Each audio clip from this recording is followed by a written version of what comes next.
গর্ভবতী মায়েরা ৬টি আমল করলে তাদের নেক সন্তান আসবে ইনশাআল্লাহ।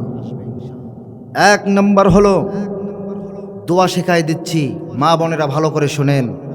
আল্লাহ তাআলা কুরআনুল কারীমের মধ্যে বলেছেন, রব্বি হাবলি মিনাস সলিহিন। বেশি বেশি পরিমাণে মা এবং বোন আপনারা বেশি বেশি পরিমাণে এই দোয়া করুন, আল্লাহ তাআলার কাছে নেক সন্তান চান, আল্লাহ তাআলা আপনাদের গর্ভে নেক সন্তান দান করবে। দ্বিতীয় নম্বর হলো গর্ভবতী মায়েরা গর্ভ অবস্থায় তারা বেশি বেশি পরিমাণে নামাজ আদায় করবে। এখন নামাজ শুধু গর্ভ অবস্থায় পড়বে না গর্ভ ছাড়াও পড়বে? সর্ব অবস্থায় নামাজ পড়তে হবে বেশি বেশি পরিমাণে। ৩ নম্বর হলো পর্দার সহিত চলা লাগবে, কারণ এই পর্দার বিধানটা মোল্লার নয়, পর্দার বিধানটা হলো আল্লাহর।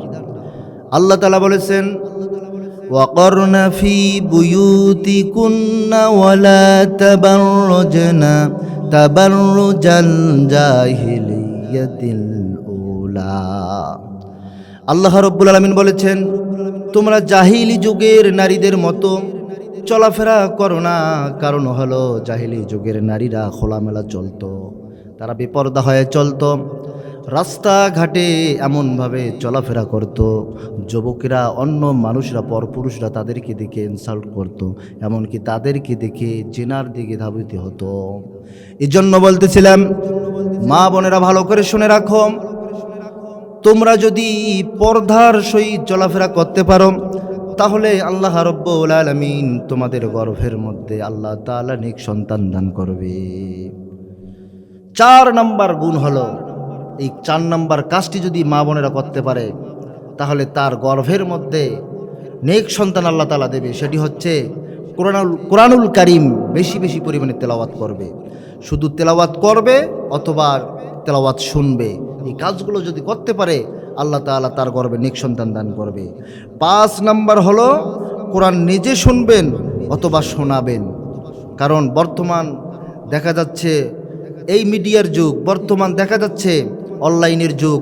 এই ফোনে স্মার্টফোনগুলোর মধ্যে যদি আমরা সার্চ দেই, প্রত্যেকটা সূরা প্রত্যেকটা আয়াত সুন্দর সুন্দর কারীদের তেলাওয়াত আমাদের এই ফোনের মধ্যে থাকে।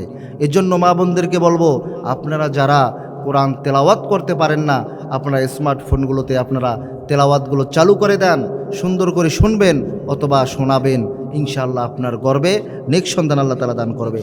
৬ নম্বর যে গুণটি, যে কাজটি করা দরকার, আমলটা করা দরকার, সেটি হচ্ছে টিভি অথবা নাটক এগুলো সমস্ত কিছু বয়কট করতে হবে। আজকে আমাদের সমাজে এমনও মা বোন আছে, টিভি এবং নাটক সিনেমা এগুলো না দেখলে যেন সময় যায় না। যদি মা বোনদেরকে জিজ্ঞাসা করি যে মা, আপনি আপনি গর্ভবতী অবস্থায় আপনি টেলিভিশন দেখতেছেন, আপনি নাটক দেখতেছেন, সিনেমা দেখতেছেন, আপনার কি আল্লাহর ভয় হয় না? তখন সে মা এবং বোন বলে যে আমার তো সময় কাটে না। আমি আপনাকে বলবো, মা ও বোন, আপনাদেরকে বলছি, কখনোই গর্ভবতী অবস্থায় আপনি টেলিভিশন এবং সিনেমা নাটক কখনোই এগুলো দেখবেন না। তাহলে এই কাজগুলো যদি করেন, এই আমলগুলো যদি করেন, সিনেমা টেলিভিশন নাটক যদি দেখেন, তাহলে আপনার গর্ভ থেকে এমন সন্তান বাইর হবে, এই কটকটি নীলপরিয়া ডাইনিবুড়ির মতো সন্তানগুলো আপনার পেট থেকে সার্ভিস হয়ে যাবে।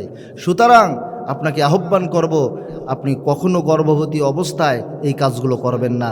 এই কাজগুলো যদি না করেন, ৬টি আমল যদি আপনি করতে পারেন, আল্লাহ তাআলা আপনার গর্ভে নেক সন্তান দান করবে। সকলে বলি আল্লাহুম্মা আমিন।